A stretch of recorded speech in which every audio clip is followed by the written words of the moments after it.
What's up, interweb? Raikkonen here, and welcome to week 1 of the PPL. We're finally here with the very first match, and this week I'm facing NFC of the Philadelphia Flygons, and I'm absolutely terrified of this match. Oh my goodness, I'm so scared. This is not going to be enjoyable. Yeah, so this is the very first week of the PPL. I'm really excited to get this going, but I'm, as I said, very, very scared of this match.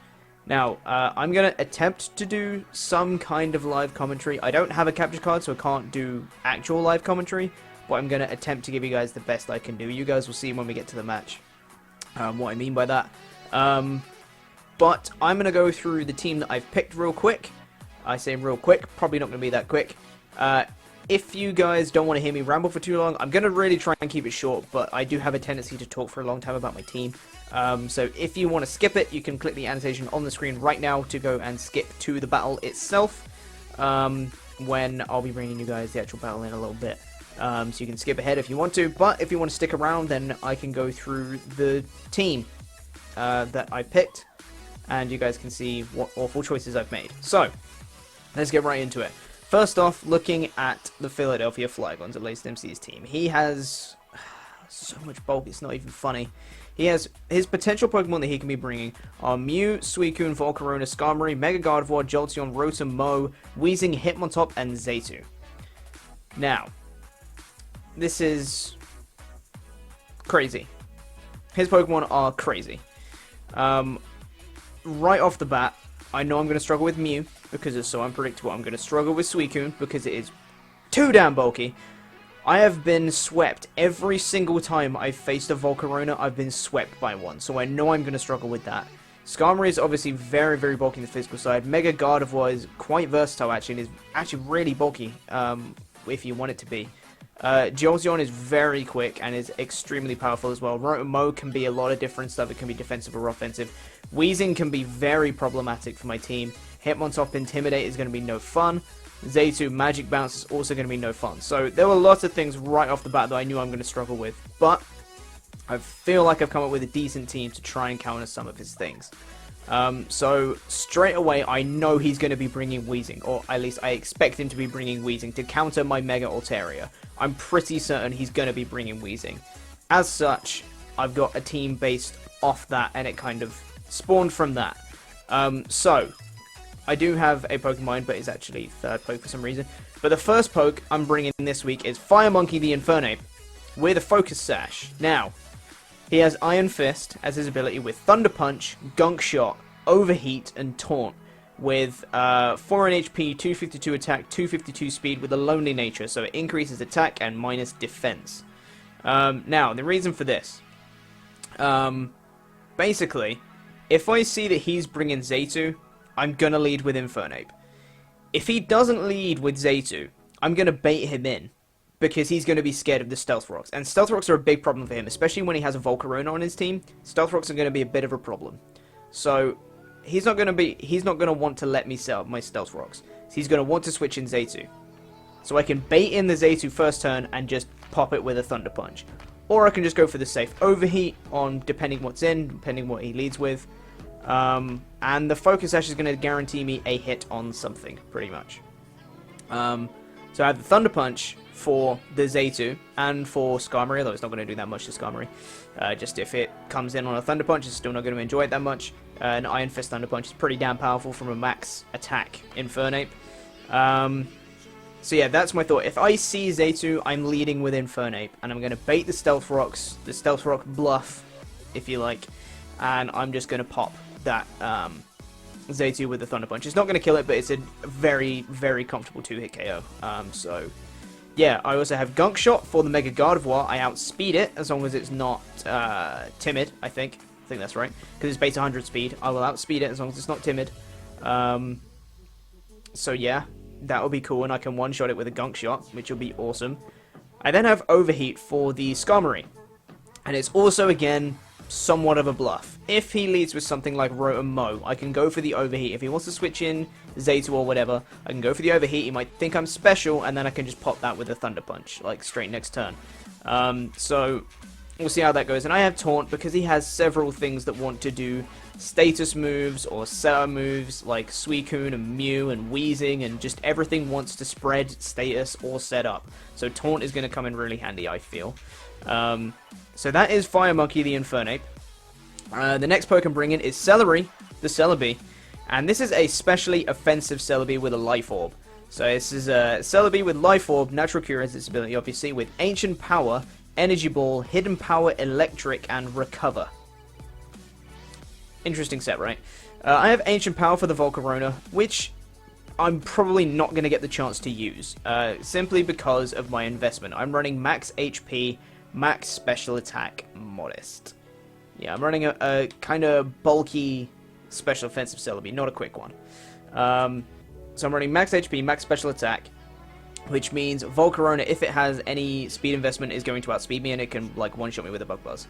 Like, no questions asked. So it's unlikely I'm going to get off an Ancient Power, but I have other moves instead. I have Energy Ball for the Suicune. That is straight up just for Suicune.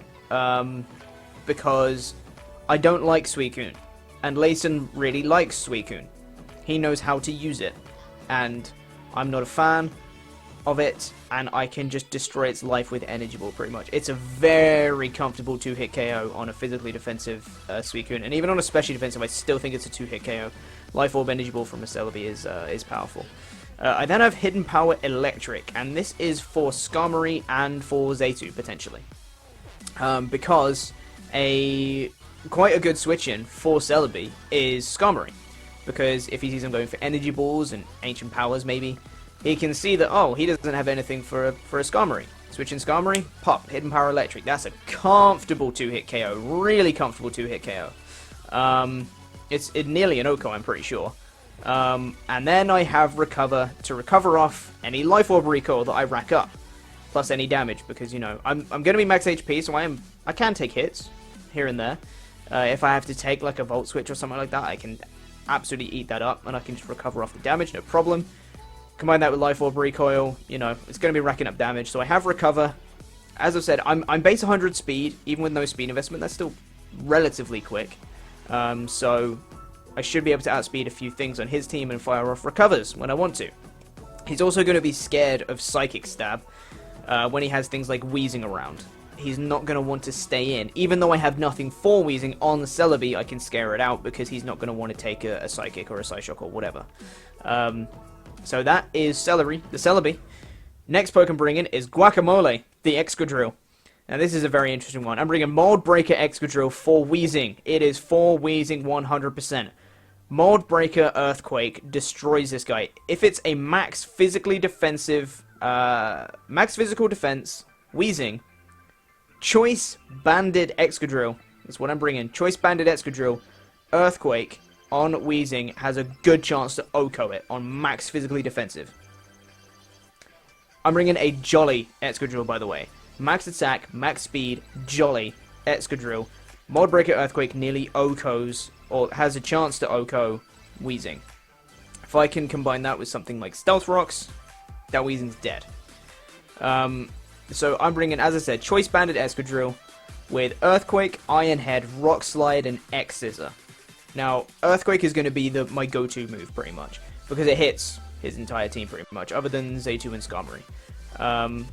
It's going to do a butt-ton of damage. That is a stab base 100 power, Choice Banded move from a base 135 Pokemon max attack. Like, Jesus, that is hefty amount of damage. That is going to be powerful. I have Iron Head for Mega Gardevoir. I have Rock Slide for Volcarona. And X-Scissor for Mew, although Earthquake basically does the same amount of damage. Iron Head, okay, with Volcarona and Mega Gardevoir, I outspeed them. The reason I'm running Jolly and not Adamant on this Excadrill is because I outspeed them if they're not timid. If they're modest, or whatever, just not a speed boosting nature, I outspeed them. And I can OHKO Gardevoir with an Iron Head, I can OHKO Volcarona with a Rock Slide. If they have speed investment, they outspeed me, but it's a risk I'm willing to take. So Guacamole is there for Weezing primarily to get a Mold Breaker Earthquake off. But he's also there to put in some work against some other pokes too. I mean, even if he doesn't bring Weezing, I'm assuming he's going to. That's like the first poke that I was pretty certain he was going to bring.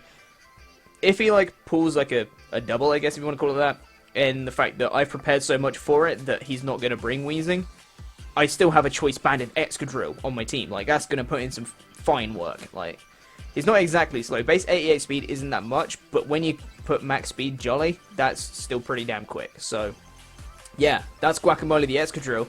Next, I'm bringing Altaria, the Mega Altaria. Obviously, it has Natural Cure before it Mega Evolves, and after it does, it has Pixelate. And I'm running Heal Bell, Roost, Hyper Voice, and I think I'm going to go with Dragon Claw. I'm debating between Dragon Claw and Hidden Power Psychic, but we'll see. So, I have Max HP, Max Special Defense, Gentle Nature, which increases Special Defense minus Defense on this Altaria. Although that might change if I run HP Psychic over Dragon Claw. I still haven't decided yet. I just wanted to record this video real quick. So this is a specially defensive Altaria because his team is really specially offensive. Really, really specially offensive. Mew can be special, Suicune can be special, Volcarona special, Mega Gardevoir special, Jolteon special, Rotomo special, Weezing is kind of special with Sludge Bomb, and Zaytu can be special as well. So it's like, there are so many pokes that can be special, and Mega Altaria actually does really well against a lot of them, like a huge amount of them, because he'll resist a lot of hits, and even stuff that's super effective, like an Ice Beam from a Suicune, still doesn't do that much because I'm max special defense. So that's what he's there for. He's there for Heal Bell primarily. If things get burnt, like xKito or other Pokemon that I haven't said yet, if things get burnt, Altaria can come in, he can take special hits, and he can fire off a Heal Bell, and my camera stopped recording because my camera hates me. Aren't you just fantastic, camera? And now it's not staying on its thing. It's all gone wrong. Okay, anyway. That is what I'm bringing Altaria for Heal Bell. And one-on-one with Weezing, I know Layson thinks Weezing shuts down Mega Altaria. I know that. Which is why I'm bringing a specially defensive one, because Sludge Bomb from Weezing doesn't do anything. I think it does like 30% to a Mega Altaria. And Hyper Voice to a physically defensive Weezing does about 30%. It's about the same. If he poisons me with Sludge Bomb, I have Heal Bell. I can roost off damage. His only form of recovery is Pain Split and Black Sludge recovery. And I'm running Knockoff on another Pokemon I haven't said yet. If I can knock off that Black Sludge and I can bring in Altaria and I can actually beat him one-on-one. It might require some predictions here and there. If I think he's going to go for a Pain Split, I might go for a Heal Bell or an attack instead of a Roost. Things like that. But we'll see how it goes, and potentially Altaria can put in work. It's mainly there for Heal Bell though. It's not there to take on Weezing, but just in case, it can.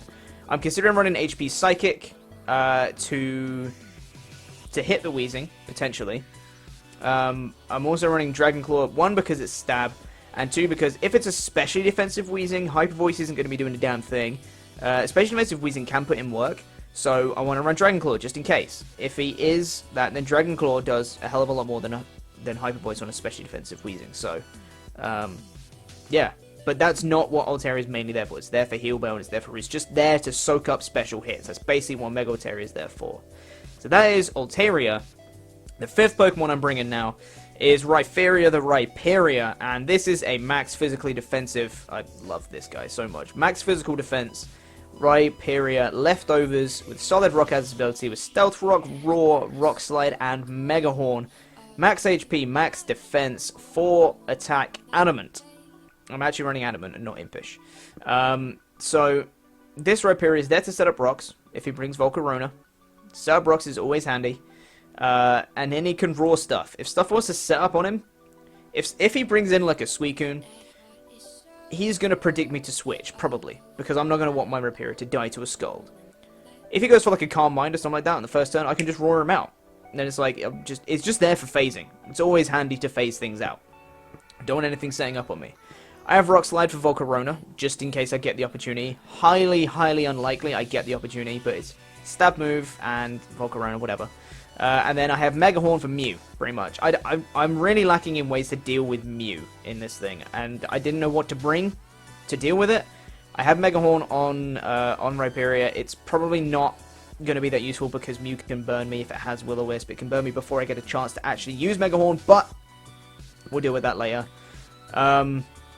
Yeah, he's there to soak up any physical hits. There's not many physical attackers though, so I doubt he's going to come in that handy. And one of his main physical attackers is him on top, which is super effective against Rapture anyway. But we'll see how it goes. He's mainly there for stealth rocks and just for phasing with raw, pretty much. And just to soak up physical hits as well. So that's where I fear the Rapture. And last but not least, I am bringing Mr. Krabs, the Kingler. And this is a very strange set, and I really don't know if this is going to work or not. But I'm bringing Assault Vest Kingler with Sheer Force, with Knockoff, Rock Slide, Crab Hammer, and X Scissor. One thing that I did not realize about Kingler is the serious lack of moves he has that actually get boosted by Sheer Force. And it really sucks how little he has. But I'm running Max HP, Max Attack, Adamant with 4 in Special Defense. Now, Assault Vest Kingler can live a Volt Switch from Rotom Mow. I haven't actually counted against Jolteon, I should do that. But he can live a Volt Switch from a Rotom Mow, and he can just proceed to knock off something, or Crab Hammer something in the face. Pretty much. That's basically what the Assault Vest is there for. He's mainly there for knockoff on Mew. That's pretty much the only thing he's there for, is knockoff on Mew, and just maybe deal some late hits if he wants to. But the main thing is knockoff on Mew. That is the biggest thing, because I know I'm really going to struggle with Mew, because I don't know what he's bringing, or anything to do with Mew, really. I don't know. He can bring anything, literally anything, and I'm just going to have to play around it and just see. Hopefully get a knockoff on it at some point. Knocking off items is always handy on other pokes as well, so it's not just for Mew, but I feel like knockoff on Mew is going to really help. Just going to do some hefty damage from a max attack Kingler, which is base 130 attack. Max attack knockoff is going to do a hell of a lot of damage. So, yeah, that's my team. This should be fun. I do technically have a Fire, Water, Grass Core, but they're offensive rather than defensive, but whatever. But I do have my Special Wall in Mega Altaria, I have a Physical Wall in Rhyperior, and Guacamole is Banded Power. So yeah, we'll see how this goes. I'm absolutely terrified of his team, I really am, and I know he's going to be bringing some really creative and interesting stuff, and I'm not going to be prepared for it in the slightest, but I'm going to try and do my best to work around it. So, we'll see how it goes. Thank you for sticking through this incredible ramble about my team. But I will see you guys in a few seconds with the match. It's going to be on a different day. I'm actually recording this on Wednesday. I'm pretty sure we're battling on Friday, so I'm going to be wearing different clothes, etc.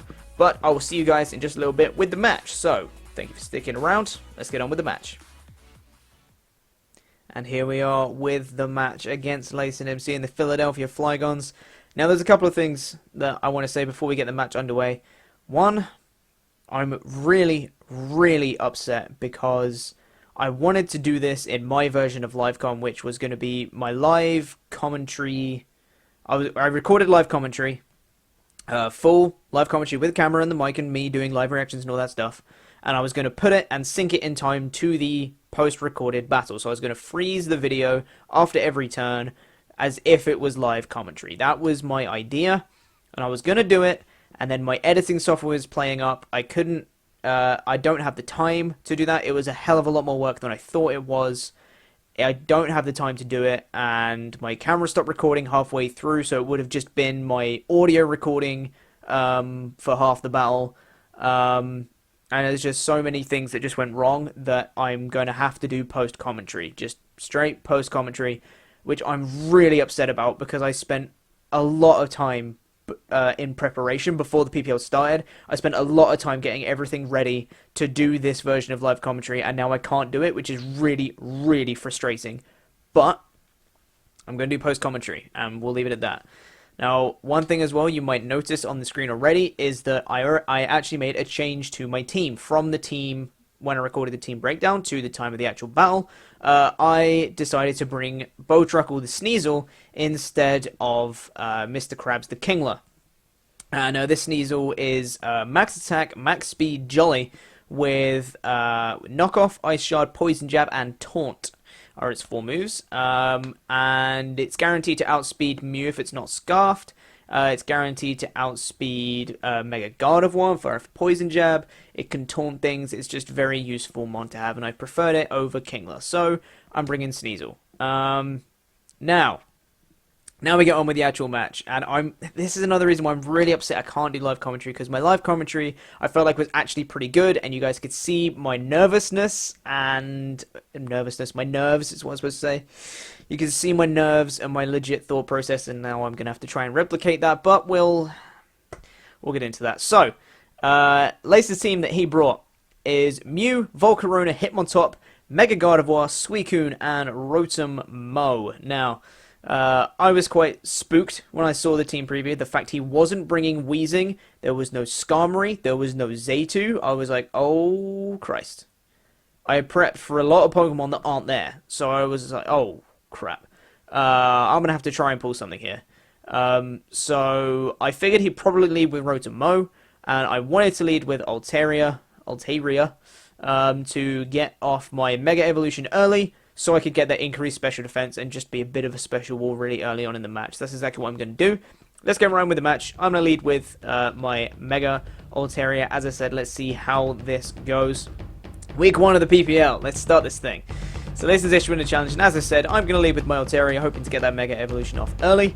He is going to lead with Deer, which is his Rotom Mow, which was very nice. I was very happy to manage to get that. I figured at this point, he really can't do anything to me. I was expecting a Volt Switch or something like that just to get on out there, so I'm going to go ahead and Mega and go for a Hyper Voice. Just a safe, nice move to go for.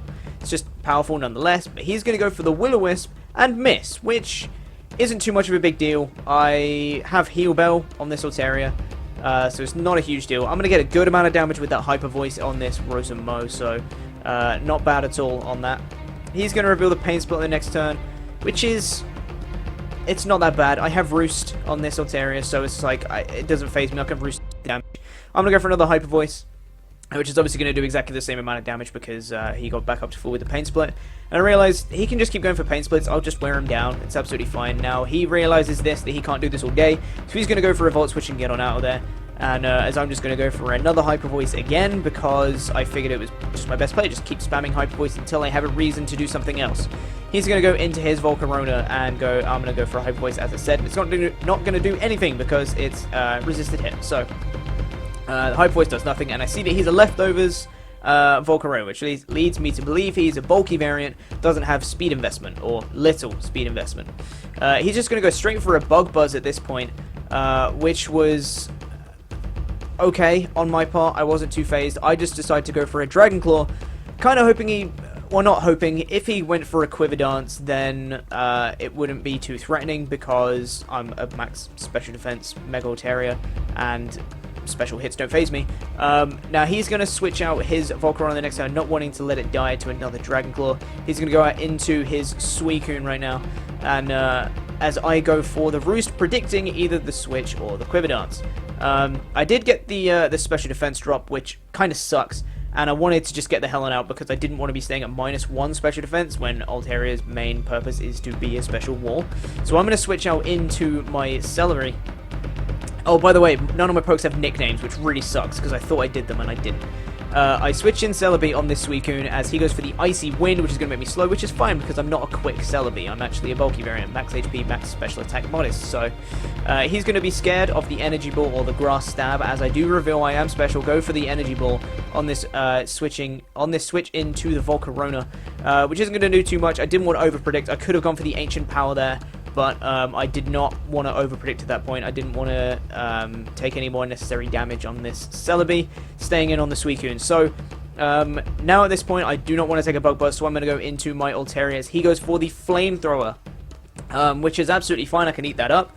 And he's still not revealing the Quiver Dance. So I was like, does he even have Quiver Dance? That would be... that would be annoying if he doesn't, because my mindset was he has Quiver Dance, so I was playing around it.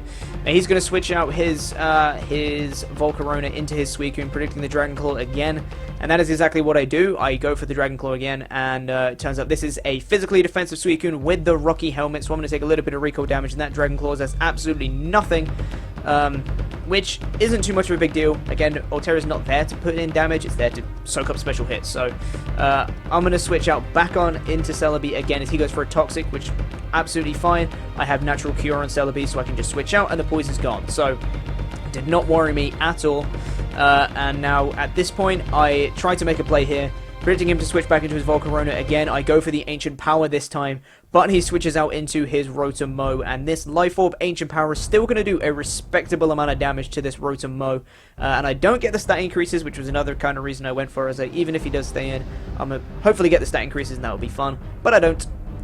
So I get a good amount of damage on the Rotom Mow, and now at this point, I was thinking he might have Signal Beam, and I did not want to let Celebi die just yet. It was way too valuable. It was the only thing I had against Suicune, so I needed to keep that thing around, and I'm going to go into my Altaria because it's a special wall, can take any special hit from a Rotom as he does just go for the Volt Switch straight up that turn, and he is going to switch out into his Mew at this point, into his Mew.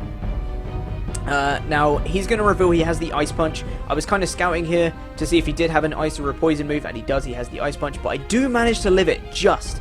I'm max HP, so, you know, Mega Altaria putting in work. And I do get a Roost off. I didn't want to play around with this Ice Punch, though, considering that he could get the Freeze or a Crit or something like that, and I'd be gone. And I'm going to go out into my Sneasel, predicting the Ice Punch again, which was very nice indeed, because Sneasel's going to be able to eat this up, and this is a perfect opportunity to fire off a knockoff. I'm guaranteed to outspeed as long as he's not scarfed, and I can just get a knockoff on something, which is going to be great, and the combination of a knockoff and a Poison Jab is going to be able to take out a Mega Gardevoir, I'm pretty certain. So, but he switches out into his Hitmontop, and I'm going to knock off its Assault Vest, and that is a respectable amount of damage. Life Orb knockoff on this Hitmontop is a respectable amount of damage, so I was pretty happy with that, and it's always handy to knock off items, and the Assault Vest in this case is actually pretty important. He's gonna go for the Mach Punch on my Sneasel, and I predict that go into my Celebi to take it, and now at this point I predicted the Sucker Punch, as I'm gonna go for the Recover, and actually it works out really well because he goes out into his Rotom as I go for the Recover, so I'm gonna get some nice HP back on this, but again at this point I realized that he could have the Signal Beam, so I do not want to mess around with that, so I am going to switch on out again, and I'm going to go back into my Altaria because I'm a special wall. I lie, I go into Infernape, I can't remember the match, I'm sorry. I go into Infernape predicting the Signal Beam at this point, or just some kind of special hit if he wants to Volt Switch or whatever. I just wanted to break the deadlock at this point, because nothing had died yet, and I was like, I need something to die. So I'm going to make the play, I'm going to go into Infernape, but he goes for the Pain Split, which is absolutely fine, because Infernape doesn't have that much HP anyway. I'm going to fire off a safe Overheat at this point. Even if he wanted to switch in Suicune, that was fine, because it's still damage. But he actually ends up staying in with his Rotom, and I'm able to knock it out with the Overheat, which was very, very important. To break the deadlock and to get the first kill is just a big psychological boost. So I was pretty happy with that at that point. Now at this point, oh my goodness. On that turn, when I just went for the Thunder Punch on Volcarona, that was actually, I ran out of time on my decision because I did not know what to do. I was leaning towards going for Thunder Punch. I was like, I could go for Thunder Punch here, I'm going to go for it, but I ran out of time before I could 100% make my decision. But it chose Thunder Punch for me anyway, which turned out to be the best play as he goes for the Quiver Dance. That was pretty damn lucky on my part. Like I said, if I'd had a bit more time, I probably would have gone for Thunder Punch anyway, but it was really lucky. Now he's going to switch out his Volcarona, not wanting to let it die. And he switches out into Hitmontop, and I'm able to get off another Thunder Punch, which is going to do a good amount of damage. He's going to fire off a Mach Punch, which is probably Technician boosted as there's no Intimidate on this Hitmontop. Which is going to do a really good amount of damage to Infernape, but it's not going to take it out, and I'm able to get off another Thunder Punch and take out the Hitmontop's Infernape, picking up another kill, because it is an absolute beast. Now at this point, I realize that Infernape has pretty much done his job. He's done what he needed to, and I don't mind sacking it off at this point. And this Mew going for the Zen Headbutt, outspeeding my Infernape, which means that it's either max speed Jolly or it's Scarfed, and he's going to switch out on my Sneasel switching, and again I figured this is a perfect time to go for a knockoff. He switches out into his Volcarona to sack it off, and I'm feeling pretty confident at this point that I have the match. I'm taking out a lot of his mons, and I'm not losing many at all. I only lost Inferno, so I'm still on 5. And Sneasel, Bowtruckle! Finest of work from Bowtruckle. He is absolute beast. Now at this point, and people laughed at me for drafting Sneasel. You see? Sneasel can work. Now, he's going to switch out into, he's going to bring in his Suicune, and I don't want to be messing around with this. I only have physical attacks, and he has a Rocky Helmet, so I don't want to be messing with that. I'm going to switch out into Celebi as he goes for the Scold. There's no burn, but again, it wouldn't really matter that much. I'm just going to fire off a Life Orb, Modest Energy Ball, and he lives it! His Suicune lives it! And my camera stopped recording because it hates me. Isn't that just the best? He lives the Energy Ball, and he's going to roar out my Celebi. Lives it on like, what, 1, 2 HP, something like that. And he rolls me out into Excadrill. Now at this point I realize, wait, I'm in the perfect position for an Excadrill sweep. I can just Iron Head everything, because I outspeed most things, and the things I don't outspeed, they can't kill me. So I just Iron Head and I win, right? Right? Right. I'm gonna take out the Suicune with the Iron Head, and now all he has left is Mew and Mega Gardevoir. Mew turns out is scarfed, and he goes, as he over-predicts and goes for the Zen headbutt. I was predicting him. I could have switched out there because he could have had the Will-O-Wisp. I didn't know if he was scarfed or not. And it turns out he reveals again, he goes for the Zen headbutt. He's locked into it. He is a scarfed Mew, and he is locked into Zen headbutt, and I'm just going to be able to spam Iron Head and take this game. And that is a 5-0 victory over Layson MC. His last Pokemon is his Mega Gardevoir, which I outspeed because he hasn't Mega Evolved yet, and even if he has, the only way he outspeeds is to be max speed timid, which he wasn't.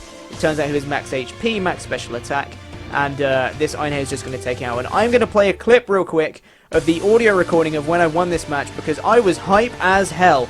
You guys are going to listen real quick to my hype levels when I won this match. That is going to be a dead Gardevoir. He Mega Evolves. Let's go. Come on. I pop this Iron Head. I do outspeed. Let's take him down. Let's take it down. Yes! Come on, Guacamole. You absolute legend. Woo! Yes! We take the game against Layson. Good game. Good game, Layson. We pick up a 5-0 over Layson MC. Yes! Now that is how I wanted to start the PPL. Oh my goodness. Yes, I want to save that battle. Jesus Christ. Good game, Layson. Oh my goodness. Good game. Jesus Christ. Good game, man. That was intense. Jesus Christ. Whew. Oh my goodness. So, as you can hear, I was pretty damn excited with that win, honestly. I just cannot believe it's been such a great start to the PPL.